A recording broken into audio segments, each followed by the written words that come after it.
નમસ્કાર વિદ્યાર્થી મિત્રો, આપની કેડી એજ્યુકેશન યુટ્યુબ ચેનલમાં આપનો હાર્દિક સ્વાગત કરું છું। આજનો ટોપિક છે જે મિત્રો આપ જોઈ રહ્યા છો પર્યાવરણ આસપાસ ધોરણ 5 બરાબર। આવનારી સ્પર્ધાત્મક પરીક્ષાઓ જેવી કે તલાટી, જુનિયર ક્લાર્ક, એપીડબ્લ્યુ, એફએડબ્લ્યુ, જીપીએસસી જેવી પરીક્ષાઓમાં અતિ મહત્વનું પુસ્તક ગણી શકાય એવું જીસીઆરટી બરાબર। વિદ્યાર્થી મિત્રો, આ ચેનલમાં આપણે દરેક ટોપિક આવરી લઈશું, જેવા કે ધોરણ 5 થી 12 જીસીઆરટી, ગુજરાતી, સામાન્ય જ્ઞાન, અંગ્રેજી, વિજ્ઞાન, એમપીડબ્લ્યુ, એફએડબ્લ્યુ ને હેલ્થના ટોપિક, અને બીજું કે આપણે શોર્ટ વિડીયો પણ બનાવીશું કે જેથી તમને પ્રોપરલી યાદ રહી જાય। વિદ્યાર્થી મિત્રો, કેડી એજ્યુકેશન ચેનલને સબસ્ક્રાઇબ ના કરી હોય તો પ્લીઝ ચેનલને સબસ્ક્રાઇબ, શેર, લાઇક કરવા વિનંતી। તો આજે ભણીએ આપણે ધોરણ 5 પર્યાવરણ આસપાસ બરાબર। તો સ્ટાર્ટિંગથી જ આપણે ચાલુ કરીશું, દરેક કોન્સેપ્ટને આપણે આવરી લઈશું બરાબર।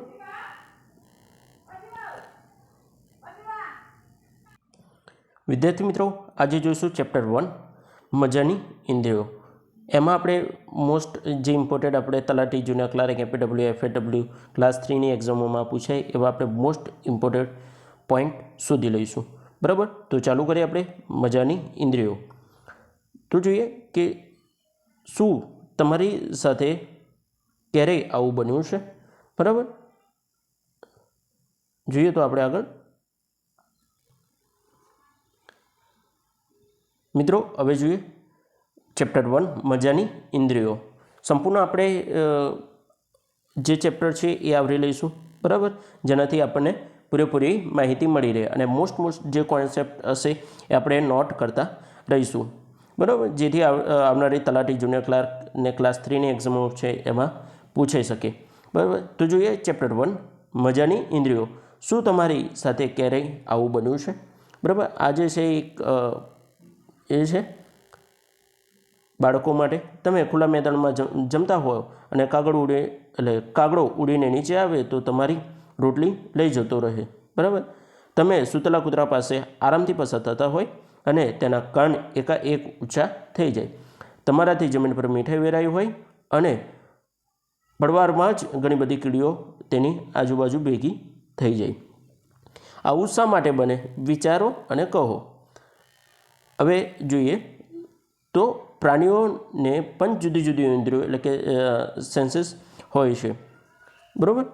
તેઓ જોઈ શકે છે, સાંભળી શકે છે, સ્વાદ, ગંધ અને લાગણી અનુભવી શકે છે। ઘણા પ્રાણીઓ તેમના ખોરાકને ખૂબ જ દૂરથી જોઈ શકે છે અને ઘણા પ્રાણીઓ ઝીણામાં ઝીણો અવાજ એટલે કે ગણગણાટ સાંભળી શકે છે।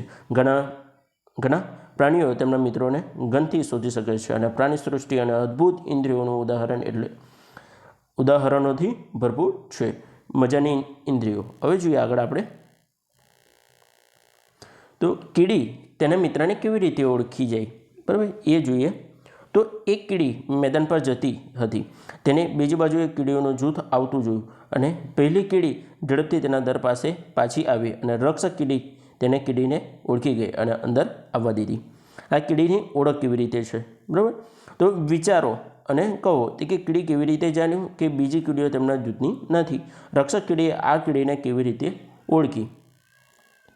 તો જોઈએ તો પ્રયત્ન કરો અને લખો બરાબર। થોડી ખાંડ, ગોળ અથવા કોઈ પણ મીઠાઈ જમીન પર નાખો અને કીડીઓ આવે ત્યાં સુધી રાહ જુઓ। એના પછી આપણે આ જે કોન્સેપ્ટ છે એ આપણે જોવાના છે બરાબર, એ આપણા માટે ઇમ્પોર્ટન્ટ નથી। જોઈએ આગળ આપણે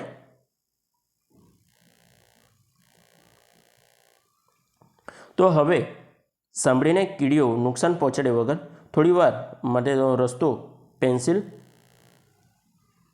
વડે બંધ કરો બરાબર। જે રસ્તો છે એ આપણે આમ પેન્સિલથી ગો રાઉન્ડ કરવાનું છે। હવે કીડીઓ કેવી રીતે જાય છે તેનું અવલોકન કરો। હવે આપણા માટે મોસ્ટ ઇમ્પોર્ટન્ટ તો કે ઘણા વર્ષો પહેલાં વૈજ્ઞાનિકો એટલે કે સાયન્ટિસ્ટે આવા ઘણા બધા પ્રયોગો એટલે કે એક્સપેરિમેન્ટ કર્યા હતા। તેમણે શોધ્યું કે કીડીઓની જેમ આગળ જાય છે તેમ એ જમીન પર સુગંધ છોડી જાય છે બરાબર। આ જે કીડીઓ જાય છે એ સુગંધ છોડતી જાય છે, એની પાછળ બીજી પણ કીડીઓ જાય છે, બીજી કીડીઓ સુગંધને અનુસરીને રસ્તો શોધી લે છે બરાબર। તો આગળ જોઈએ આપણે તો હવે તેનો અંદાજ લગાવી શકો કે જ્યારે તમે રસ્તો બંધ કર્યો ત્યારે કીડીઓ કેમ આવું વર્તન કરે છે। કેટલાક નરકીડા તેની માદા જાતિને સુગંધથી ઓળખી શકે છે, બરાબર. તમને મચ્છરથી ક્યારે મુશ્કેલી પડી છે? જરા વિચારો, તમને કેવી રીતે ખબર પડે છે કે તમને ક્યાં છો, બરાબર. તો જોઈએ આપણે, તો હું રેશમનો કીડો એટલે કે સિલ્કવોર્મ, બરાબર, સિલ્કવોર્મ કહેવાય છે. હું માદા કીડાઓને તેને સુગંધથી જ ઘણા કિલોમીટર દૂરથી પણ ઓળખી લઉં છું, બરાબર. આ જે રેશમના કીડો છે એ ઘણા બધા કિલોમીટરથી પણ એમને સુગંધ પારખી શકે છે અને ઓળખી શકે છે. હવે જોઈએ આપણે, તો મચ્છરો તમને તમારા શરીર પર સુગંધથી જ શોધી લે છે અને તેઓ તમને તમારા પગની પાણીની સુગંધથી અને શરીરના તાપમાન પરથી પણ શોધી લે છે. જોઈ લો આ મચ્છર, બરાબર. હવે જોઈએ તો કૂતરા વિશે. તો તમે કૂતરાને જ્યાં ત્યાં સૂંઘતા એટલે કે સ્નિફિંગ, સૂંઘતાનું મિનિંગ થાય છે સ્નિફિંગ, બરાબર.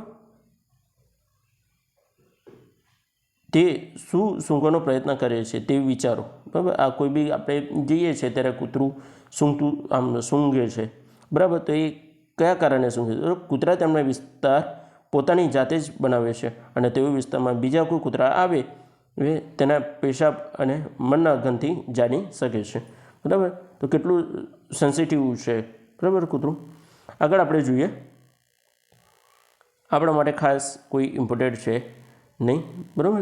જે આપણા માટે ઇમ્પોર્ટન્ટ છે એ આપણે આમાં આવરી લઈશું, જેનાથી તમને એકદમ ઇઝી અને પ્રોપરલી નોલેજ મળે. શોધી કાઢો, શું તમારા કુટુંબના કોઈપણ સભ્યના કપડાં સુગંધ આવે? તમે મેળો, બસ સ્ટેન્ડ વગેરે જેવી ભીડભાડ જગ્યાઓ કોઈ દુર્ગંધ અનુભવે છે? આવું કેમ? બરાબર. કોઈ વખત આપણને થાય છે એવું, બરાબર. આપણા માટે કંઈ એટલું છે નહીં, છતાં બી એક વખત જોઈ લે, આવું કેમ? આજે નૂરને કોઈ મહત્ત્વનું કામથી બહાર જવું પડ્યું. તેને તેના 6 મહિનાના દીકરા રુચિતને તેની બહેન છાયા પાસે મૂકવો પડ્યો અને છાયાને પણ આટલી જ ઉંમર બાળક છે. રમૂજ જે છે એ લાગશે કે બંને બાળકોને એક સાથે મળ આવે છે અને તેની ખુશીથી તેના દીકરાને સાફ કરી લે છે. પરંતુ જ્યારે તેના બહેનના દીકરાને રુચિને સાફ કરતી હતી ત્યારે તેને પોતાના મોં દુપટ્ટાથી ઢાંકી દીધું. કોઈ વખત આપણે આ થતું હોય છે, બરાબર. એ આપણે ખાસ એટલું છે નહીં સમજવાનું. આગળ આપણે જોઈએ તો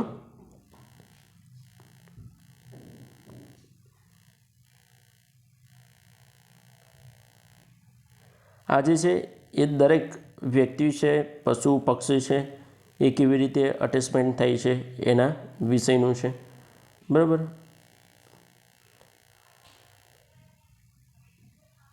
આ જે છે એ ફોટો પિક્ચર છે.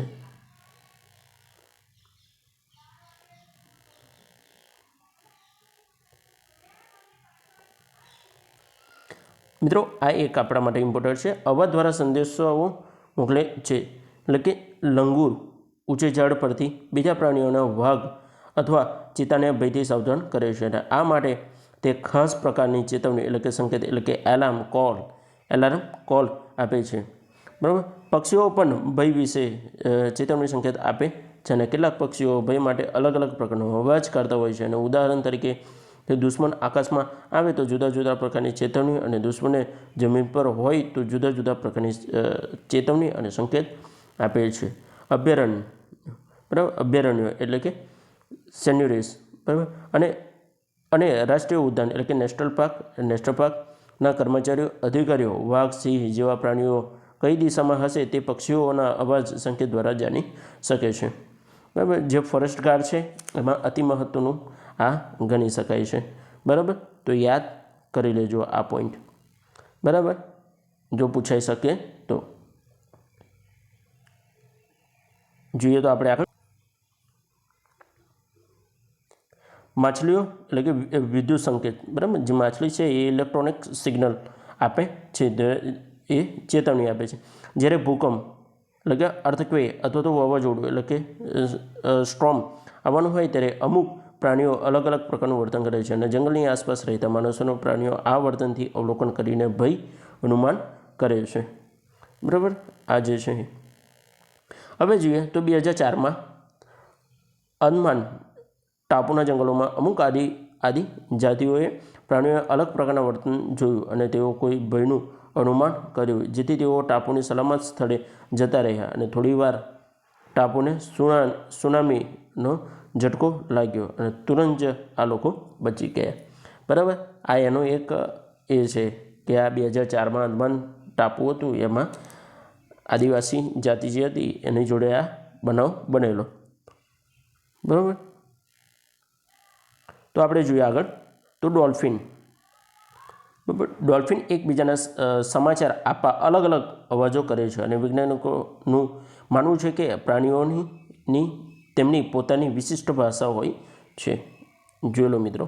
બરાબર, એ ડોલ્ફિન સૌથી સમજુ માછલી હોય છે. બરાબર, આ જે છે એ અવાજ સાથે કહો તો પક્ષીઓ અને ડોલ્ફિનની જેમ પણ તમારી પોતાની સંદેશો આપવાની અવાજની ભાષા બનાવી શકો છો. યાદ રાખજો કે તમારા મિત્ર સાથે ફક્ત અવાજની જ વાત કરવાની, શબ્દો નહીં. તમને ક્યારેક અને કેવી રીતે ચેતવણી સંકેત આપવાની જરૂર પડે. ઉદાહરણ તરીકે જ્યારે શિક્ષક વર્ગખંડમાં આવે. આ જે છે આપણે કરી શકીએ છીએ પ્રયોગ. બરાબર, એ આપણા માટે ખાસ કોઈ ઇમ્પોર્ટન્ટ રાખતું નથી. હવે જોઈએ તો જે વનરક્ષક મિત્રો, જે વનરક્ષકની પરીક્ષા છે એમાં આ જે કોન્સેપ્ટો છે એ અતિ મહત્ત્વના નીવડી શકે છે, કારણ કે એ તો વનને લગતું જ આવવાનું છે. બરાબર, સામાન્ય જ્ઞાન તો આ પૂછાઈ શકે. બરાબર, તો જોઈએ આપણે આગળ. તો તે રીંછ જેવું લાગે છે. બરાબર, આ જે છે એ રીંછ જેવું લાગે છે પણ રીંછ નથી, તે સ્લોથ. બરાબર, સ્લોથ છે. તે દિવસના આશરે 18 કલાક વૃક્ષની ડાળી પર ઊંધા લટકીને ઊંઘવામાં વિતાવે છે અને સ્લોથ જે વૃક્ષ પર રહે છે તેના પનો ખાય છે અને તેને ક્યારેય બીજું કંઈ જોઈએ છે. જ્યારે તે વૃક્ષ પરથી પૂરતા પનો ખાઈ લે છે અને તે નજીકના વૃક્ષ પર જતું રહે છે અને સ્લોથ લગભગ 40 વર્ષ જીવે છે અને આ સમય દરમિયાન તેઓ ફક્ત 8 જેટલા વૃક્ષો પર જ જાય છે અને અઠવાડિયામાં એક વખત તે પોતાની જાતને હળવું કરવા વૃક્ષની નીચે ઉતરે છે. બરાબર, આ આપણા માટે જે એક્ઝામ વનરક્ષક બીટગાર્ડની છે એમાં પૂછાઈ શકે છે. સ્લોથનો જાગતા રહેવાનો સમય 18 કલાકે જાગે છે 24 કલાકમાંથી. બરાબર, સ્લોથને ઊંઘવાનો સમય ખાલી 6 કલાક. બરાબર, આ જે છે એ બીજું બી છે. હવે જોઈએ તો જો તમારા સ્લોથ રોજિંદુ જીવન એટલે કે ઊંઘવું જાગવું એટલે કે 24 કલાકની ઘડિયાળમાં બતાવવાનું હોય તો આ પ્રમાણે ઘડિયાળ જોવામાં આવે છે. બરાબર, આમાં એટલું બધું કંઈ છે નહીં, ઇમ્પોર્ટન્ટ હતું એ આપણે જોઈ લીધું. આગળ જોઈએ તો આપણે વાઘ વિશે આપણે જોઈશું. બરાબર મિત્રો, તો વાઘ વિશે જોઈએ તો વાઘ રાત્રે આપણા બધા જ કરતાં 6 ગણું સારી રીતે જોઈ શકે છે. હવે વાઘ વિશે પૂછવામાં આવે તો એ 6 ગણું આપણાથી કેપ્ચર રાત્રે કરી શકે છે. બરાબર, જોઈએ તો વાઘની મૂછો ખૂબ જ સંવેદનશીલ હોય છે અને તેની હવામાં હલનચલન અને ધ્રુજારી અનુભવી શકે છે અને તે વાઘને અંધારામાં આગળ વધવા અને ખોરાકને શોધવા માટે પણ મદદ કરે છે. વાઘની સાંભળવાની ઇન્દ્રિયો એટલી જ તીવ્ર છે કે પાંદડાના ખડખડાટ અવાજ અને ઘાસ વચ્ચે પ્રાણીઓના હલનચલનના અવાજ અલગ પાડી શકે છે. વાઘના કાન અલગ અલગ દિશાઓમાં ફરી શકે છે અને તે ચારેય બાજુ અવાજથી સાંભળી શકે છે. બરાબર, આ છે વાઘ માટે. બરાબર, વાઘ અલગ અલગ કાર્યો માટે અલગ અલગ અવાજ કરી શકે છે, જેમ કે જ્યારે તે ગુસ્સામાં હોય ત્યારે, અથવા તો વાઘણને બોલાવવા જે ગર્જના કરી શકે છે અને ગુરકી પણ કરી શકે છે. તે ગર્જનાનો અવાજ 3 કિલોમીટર દૂર સુધી સાંભળી શકે છે. બરાબર, હવે જોઈએ આપણે દરેક વાઘને પોતાની કેટલા કિલોમીટર સુધીનો વિસ્તાર હોય છે. વાઘ તેના વિસ્તાર અને તેના પેશાબની નિશાની કરીને અલગ પાડે છે અને એક વાઘ પોતાના વિસ્તારોમાં બીજા વાઘની હાજરી તે વાઘના પેશાબની ગંધથી પારખી શકે છે અને એક વાઘ બીજા કોઈ વાઘના વિસ્તારમાં જવાનું ટાળે છે. આ પોતાનો વિસ્તાર એ બનાવી શકે છે, બરાબર. હવે આપણે જોઈએ તો વાઘ વિશે. તો વાઘ સૌથી સાવધ પ્રાણીઓમાં એક છે અને છતાં પણ આજે વાઘનું અસ્તિત્વ, બરાબર, એક્ઝિસ્ટન્સ જોખમમાં છે. વાઘ અત્યારે ઓછા છે. તો જંગલમાં વાઘનું અસ્તિત્વ પરના જોખમ વિશે તમે શું વિચારો? હવે શું મનુષ્ય પર પ્રાણીઓ માટે જોખમી છે? કેવી રીતે? શું તમે જાણો છો કે આજે કેટલા બધા પ્રાણીઓ મારી નાખવામાં આવે છે અને તેમના શરીરમાં અંગો વેચવામાં આવે છે? હાથીના દાંત માટે અને ગધેડાના તેના શિંગડા, ગેંડાના તે શિંગડા માટે, અને વાઘ, મગર અને સાપને તેની ચામડી માટે, કસ્તુરી મૃગ તેમાં રહેલી કસ્તુરી માટે મારી નાખવામાં આવે છે અને માણસોનો પ્રાણીઓનો સ્વીકાર કરે છે અને તેમને સ્વીકારી કહે છે, બરાબર. હવે આપણે જોઈએ આગળ. તો વાઘ અને સિંહ જેવા બીજા કેટલાક પ્રાણીઓની સંખ્યા આપણા દેશમાં ઘટી રહી છે, બરાબર. આપણે અત્યારે ગુજરાતમાં જોવા જઈએ તો સિંહ ઓછા છે, બરાબર. એવો જ ભય છે એ તેમના કેટલાક પ્રાણીઓ થોડા જ સમય માટે લુપ્ત થઈ જાય છે અને તેમની રક્ષા માટે સરકારે કેટલાક જંગલોનો સુરક્ષિત વિસ્તાર તરીકે જાહેર કર્યા છે અને તેમના કેટલાક Uttarakhand gym Corbett national park, બરાબર, અને રાજસ્થાનના ભરતપુર જિલ્લાના ગાન છે. ગુજરાતનું જોઈએ તો ગીર રાષ્ટ્રીય ઉદ્યાન, કાળિયાર રાષ્ટ્રીય ઉદ્યાન, દરિયા રાષ્ટ્રીય ઉદ્યાન, કચ્છનો અખાત અને વાંસદા રાષ્ટ્રીય ઉદ્યાન આવેલા છે. આ વિસ્તારોમાં પણ પ્રાણીઓનો સ્વીકાર કરી શકે નહીં.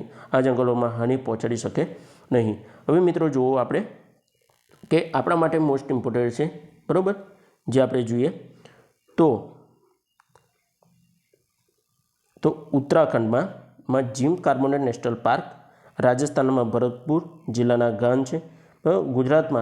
ગુજરાતમાં જોઈએ તો ગીર રાષ્ટ્રીય ઉદ્યાન, કાળિયા રાષ્ટ્રીય ઉદ્યાન, દરિયા રાષ્ટ્રીય ઉદ્યાન જે કચ્છનો અખાત છે અને વાંસદા રાષ્ટ્રીય ઉદ્યાન આવેલા છે, બરાબર. ગુજરાતમાં આ વિસ્તારોમાં પ્રાણીઓને સ્વીકાર કરી શકાતો નથી, બરાબર. એ આપણા માટે IMP છે, બરાબર.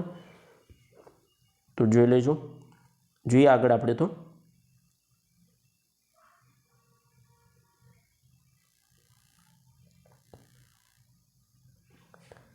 શોધી કાઢો, એટલે કે ભારતમાં રાષ્ટ્રીય ઉદ્યાનો, અભયારણ્યો બીજે ક્યાં ક્યાં આવેલા છે, બરાબર, એ આપણે શોધવા. તેની માહિતી એકઠી કરો અને અહેવાલ કરો.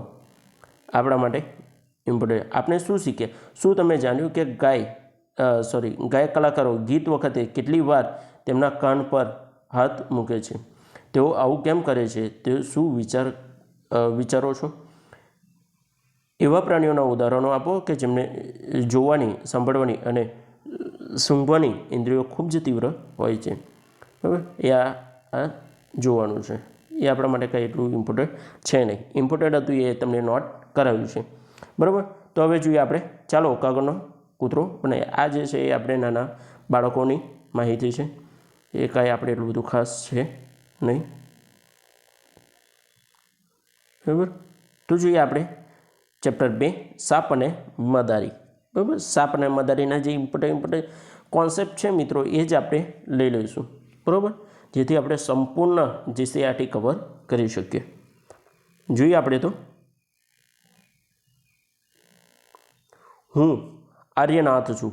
હું કંઈ એવું ખાસ કરી શકું છું કે જે તમારામાંથી કોઈ ના કરી શકે?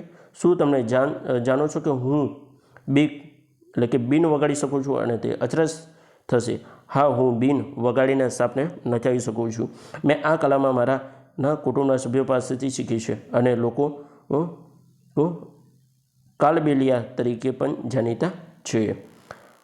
આગળ જોઈએ આપણે તો અમારા બધામાં મારા દાદા રોશનનાથજી ખૂબ જ પ્રખ્યાત છે અને સરતાવાળી ગાનાઝેરી એટલે કે પોઈઝન સાપ પકડી શકતા હતા અને તેમણે તેમના ભૂતકાળમાં ઘણી વાતો કરી છે.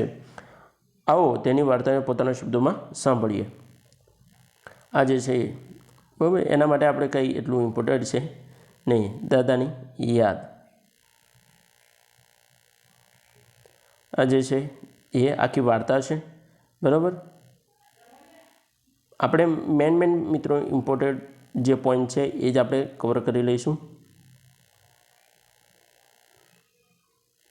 જેનાથી તમને પ્રોપરલી યાદ રહે. બરાબર. હવે જોઈએ, જો અમે ઈચ્છ્યું હોત તો સાપને મારીને ઘણા પૈસા કમાઈ શકતા હતા, પરંતુ તે ક્યારેય એવું કર્યું નથી અને કરીશું પણ નહીં. સાપ અમારો ખજાનો છે, જે અમને એક પેઢીથી બીજી પેઢીએ આપીએ છે અને અમારી દીકરીઓના લગ્ન પણ સાપ ભેટમાં આપીએ છીએ. અમારા કાલબેલિયા નૃત્યમાં પણ સાપના જેવું જ હલનચલન હોય છે. આનર્તનાથ, તારા માટે અલગ જ જીવન બનાવવાનું છે અને તારા પિતા તરફથી બીન વગાડવાની ભેટ છે. તું અને તારા પિતરાએ બીન વગાડીને લોકોને મનોરંજન કરી શકો છો. બરાબર. આ જે છે એ,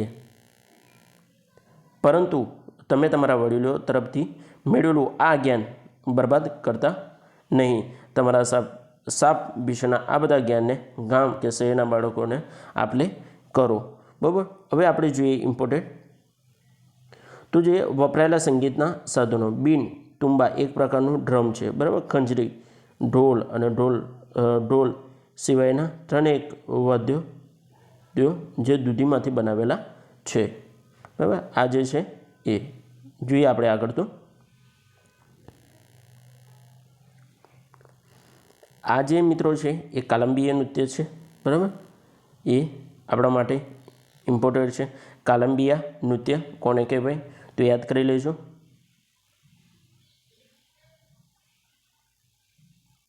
હવે મિત્રો જોઈએ તો કાલંબિયા નૃત્ય, આ ટાઈપનું નૃત્ય કરવામાં આવે છે.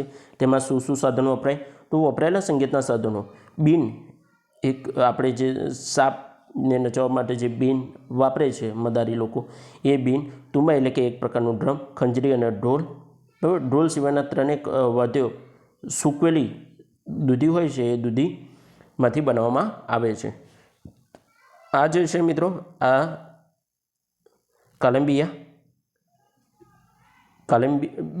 નૃત્ય કહે છે. તમને કહો કે તેઓ સાપથી ડરે નહીં અને તેઓ ઝેરી સાપ ઓળખવામાં મદદ કરો. તમને કહો કે સાપ કેવી રીતે ખેડૂતો મિત્ર છે અને તેઓ ખેતરમાં ઉંદર ખાઈ જાય છે, નહીં તો ઉંદરને પાક ખાઈ જાય. હવે તમને તમારી વાર્તા કહો અને તમારા જીવનમાં પણ નવી વાર્તાઓ તમારા પૌત્રને કહેવા માટે બનાવો. બરાબર. આ જે છે એ જોઈ લેજો. આ કદાચ એક્ઝામમાં પૂછાઈ શકે, ઘણી વખત પૂછાઈ જાય છે. બરાબર. અને આ મિત્રો ઓથેન્ટિક પ્રૂફ છે, એટલે આપણને ગભરાવાની કાંઈ જરૂર છે નહીં. હવે આપણે જોઈએ તો લખો, તમે કયા પ્રાણીઓને મનોરંજન માટે ઉપયોગમાં લેવતા જોયા છે. આમાં કંઈ એટલું સમજવાની કંઈ જરૂર છે નહીં. આપણે જે હતું એ ઇમ્પોર્ટન્ટ પોઈન્ટ છે, એ 100% એક્ઝામોમાં આવી શકે છે. બરાબર. ફૂરસા છે, કાળોતરો છે, આ બધા નાગના કોબરા છે. આ તો તમને યાદ જ હશે મિત્રો. બરાબર. હવે જોઈએ કે આપણા દેશમાં ઘણા પ્રકારના સાપો જોવા મળે છે. તેમાં માત્ર 4 પ્રકારના સાપ ઝેરી જ હોય છે. તેઓ નાગ એટલે કે કોબરા, કાળોતરો એટલે કે રસેલ વાઇપર, પછી સોસ્ક્લાઇટ વાઇપર એટલે કે ફૂરસા છે. સાપને 2 પોલા દાંત હોય છે અને જ્યારે તે કરડે છે ત્યારે ઝેર તેના દાંત દ્વારા માણસના શરીરમાં પ્રવેશે અને સાપને કરડ્યા પછી બચવા માટે દવા હોય છે અને સાપના ઝેરમાંથી જ આ દવા બનાવવામાં આવે છે. મોટાભાગે તે દવા સરકારી દવાખાનાઓમાં મળે છે. બરાબર. તો એન્ટીવીમન નામનું ઇન્જેક્શન હોય છે. આ MPWમાં યાદ કરવા જેવું છે. એન્ટીવીમન નામનું ઇન્જેક્શન છે, એ તમે ઇન્ટરનેટ પર સર્ચ કરજો તો તમને મળી જશે. બરાબર. આગળ જોઈએ આપણે તો જોઈએ તો સર્વેક્ષણ. જે લોકો પ્રાણીઓ રાખે છે, તમારી આસપાસના વિસ્તારોમાં કેટલા લોકો સાથે વાત કરો કે જેઓ એકથી વધારે પ્રાણીઓ તેમના જીવન નિર્વાહ માટે રાખે છે. અને ઉદાહરણ તરીકે ઘોડાગાડી માટે ઘોડા, દૂધ માટે ગાય અને ઈંડા માટે મરઘી વગેરે. તેઓ જે પ્રાણીઓ રાખે છે તેના નામ આપો. આ આપણે એટલું કાંઈ છે ને, એ નાના બાળકો માટેનું છે. બરાબર. આ પપેટ શો જે છે એ બનાવવાનું છે. એ બી આપણા માટે કંઈ એટલું ખાસ છે નહીં. હવે આપણે જોઈએ મિત્રો કે સ્વાદથી પાચન સુધી આ MPW જે એક્ઝામ છે બરાબર, કે જે આરોગ્યની એક્ઝામો છે એમાં બી પૂછાઈ શકે એવા છે બરાબર, અને સામાન્ય જ્ઞાનમાં બી પૂછાઈ શકે છે જીકેમાં. જુદા જુદા શ્વાસ એટલે કે હેન્સી દોડતી રસોડામાં ગઈ અને તેના માતાને પકડીને કહેવા લાગી કે માં, હું આ કડવા કરેલા નહીં ખાઉં, મને ગોળ અને રોટલી આપો. માએ હસીને કહ્યું કે તે સવારે રોટલી અને ખાંડ ખાધા હતા. સરોજે હેન્સીને ખીજવી, તું એક જ પ્રકારની સ્વાદથી કંટાળી જતી નથી? હેન્સીએ તરત જ કહ્યું, તે આંબલી ચાટીને કંટાળી જાય છે? હું શરત લગાવું છું કે આંબલીનું નામ સાંભળીને તરત જ મારા મોંમાં પાણી આવી ગયું ને. પાકું. અને ખાટી આંબલી ખૂબ જ પસંદ છે, પરંતુ હું મીઠી અને ખારી વસ્તુઓ પણ ખાઉં છું. હું કરેલા પણ ખાઉં છું. સરોજે કહ્યું કે તેની માતા સામે જોયું અને તેને બંને ખડખડાટ હસ્યા. બરાબર, આ જે છે એ. સરોજે હેન્સીને કહ્યું કે ચાલ આપણે રમત રમીએ. તું તારી આંખોને બંધ કરી દે અને તારું મોં ખોલ. હું તારા મોંમાં ખાવાની વસ્તુઓ મૂકીશ, ત્યારે તે વસ્તુ કઈ છે તે કહેવાનું છે. સરોજે લીંબુનો રસના થોડા ટીપા ચમચીમાં લીધા અને હેન્સીને મોંમાં મૂક્યા, અને હેન્સીએ તરત જ જવાબ આપ્યો કે ખાટું લીંબુ. બરાબર, આ જે છે એ સ્વાદ પહેચાનવાનું છે. બરાબર, આગળ જોઈએ આપણે. સરોજે પછી થોડા ગોળના ટુકડા લીધા અને તેની માતાએ સૂચન કર્યું કે તેનો ભૂકો કરી દે, નહીં તો તેને ખબર પડી જશે કે તે શું છે. સરોજે ગોળનો ભૂકો કરી નાખ્યો અને હેન્સીને સહેલાઈથી અનુમાન કરી લીધું કે તેઓ જુદી જુદી ખાવાની વસ્તુઓ આ રમત રમી. હેન્સી તળેલી માછલી પણ ચાખ્યા વગર ઓળખી લીધી. સરોજે કહ્યું કે હવે તારું નાક બંધ કરી દે અને શું છે તે કર. હેન્સી વ્યાકુળ હતી. તેને થોડું કડવું, સહેજ ખારું અને થોડું ખાટું છે એમ ચમચી વધારે આપો. સરોજે બીજી એક ચમચી કરેલાની લીધી અને હેન્સીની આંખો ખોલીને કહ્યું કે આ રહ્યું, તે ખા. હેન્સીએ હસી, હા હા, હજી વધારે આપો.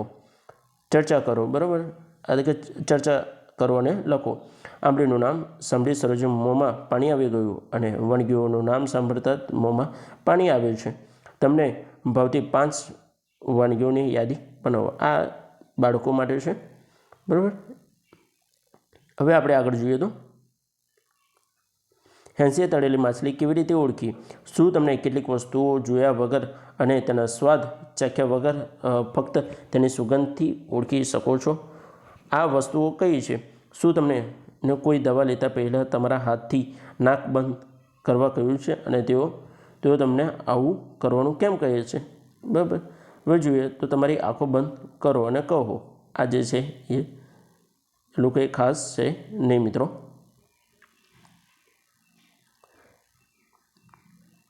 આ શિક્ષકો માટે બી એટલું ખાસ ઇમ્પોર્ટન્ટ છે નહીં. આપણા માટે જે મિત્રો ઇમ્પોર્ટન્ટ છે એ જ આપણે જોઈ લઈશું.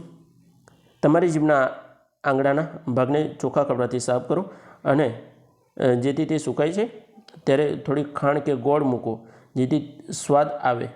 આવું કેમ થયું? બરાબર, અરીસાની સામે ઊભા રહો અને તમારી જીભને નજીક જુઓ અને સપાટી કેવી દેખાય છે તે તમારી સપાટી પર નાના ટેકરા દેખાય છે, નાના નાના ચિત્રો મિત્રો હોય છે.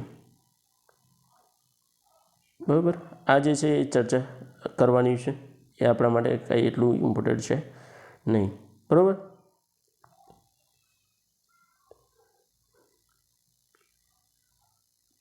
હવે જોઈએ તો તે તમારા મોંમાં મૂકો અને 3 થી 4 વખત ચાવો અને ગળી જાઓ. તમે ચાવો છો ત્યારે સ્વાદ બદલાય છે. હવે બીજો ટુકડો લો અથવા તો ચોખા લો. તમને 30 થી 32 વખત ચાવો. ઘણી બધી વખત આવ્યા પછી સ્વાદ કોઈ ફરક છે. આ જે છે એ મિત્રો બાળકો માટેનું છે. બરાબર, હવે આપણે આગળ જોઈએ તો વિચારો અને કહો. બરાબર, એ બી એટલું આપણે કાંઈ સમજવા જેટલું એટલું છે નહીં. આપણે જે મિત્રો છે એ ઇમ્પોર્ટન્ટ પોઈન્ટ હવે આપણે જોઈએ. બરાબર, આપણે MPW માટેની એક્ઝામો છે એમાં મહત્ત્વના હોય છે. ઠીક છે, સ્થાનિય ગ્લુકોઝ આપવામાં આવ્યું. હવે જ્યારે આપણે ગ્લુકોઝનો NSRLના જે બોટલો છે એ કેવી રીતે આપવામાં હતી કે સાનિયા ખૂબ જ બીમાર હતી. આખો દિવસ તેને ઉલટી એટલે કે વોમિટિંગ અને જળ એટલે કે ડાયરિયા થતા હતા. જે પણ ખાઈ ઉલટી કરી નાખે અને તેના પિતાએ મીઠા અને ખાંડનું દ્રાવણ આપ્યું. જ્યારે સુધી સાનિયા ખૂબ જ નબળી પડી ગઈ, તેને ચક્કર આવતા હતા. જ્યારે તે ડૉક્ટર પાસે જવા ઊભી થઈ તે ચક્કર આવવા લાગ્યા અને તેના પિતાએ તેને ટેકો આપીને ડૉક્ટર પાસે લઈ જવી પડી. ડૉક્ટરે કહ્યું કે સોનિયા હોસ્પિટલમાં દાખલ કરવી પડશે. તે ગ્લુકોઝના બોટલ ચડાવવાની જરૂર છે. બરાબર, જે ગ્લુકોઝ બોટલ છે અત્યારે આપણે જ્યારે ડાયેરિયા અને વોમિટિંગ થાય છે ત્યારે MPW ભાઈઓ છે, બરાબર, FAW છે, એમના ખબર છે કે આપણે ORS ઓરલ રિહાઇડ્રેશન સોલ્યુશન આપીએ છે. બરાબર, જોઈએ તો આ સાંભળી સાનિયા વ્યાકુળ થઈ ગઈ અને તેને ખબર પડી કે એ રમતા તાસ વખતે શિક્ષક તેને ઘણી વખત ગ્લુકોઝ આપતા હતા, પણ આ ગ્લુકોઝની બોટલ શું છે? ડૉક્ટરે સમજાવ્યું કે તારું પેટ ઠીક નથી, તારું શરીર કંઈ જ ખાવા પીવાની અંદર રાખતું નથી અને શરીર નબળું પડી જાય છે અને ગ્લુકોઝ બોટલ જમ્યા વગર પણ તેને તરત જ એટલે કે થોડી ઘણી તાકાત આપશે. બરાબર, આ જે છે ગ્લુકોઝના બોટલ માટે છે.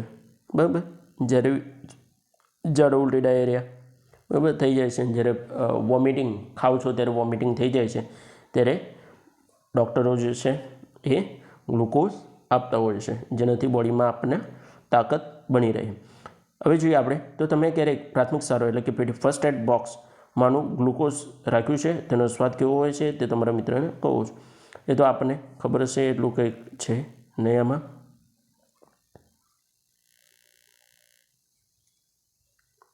આગળ જોઈએ મિત્રો,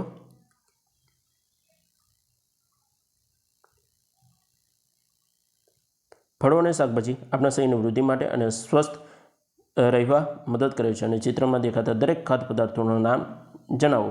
ત્યારબાદ ભૂલભુલામણીમાંથી રસ્તો શોધવા માટે ફળ અને શાકભાજીના ચિત્રો મુજબ આગળ વધો. આ જે છે એ મિત્રો નાના બાળકો માટેનું છે. બરાબર મિત્રો, હવે આપણે નેક્સ્ટ વિડીયોમાં વાર્તા છે, બરાબર, બારીવાળું પેટ, એના વિશે આપણે પૂરતી માહિતી લઈશું. જે મિત્રો તમને IMP મોસ્ટ ઇમ્પોર્ટન્ટ તમને ટૉપિક યાદ કરાય છે એ નોટ કરી લેજો.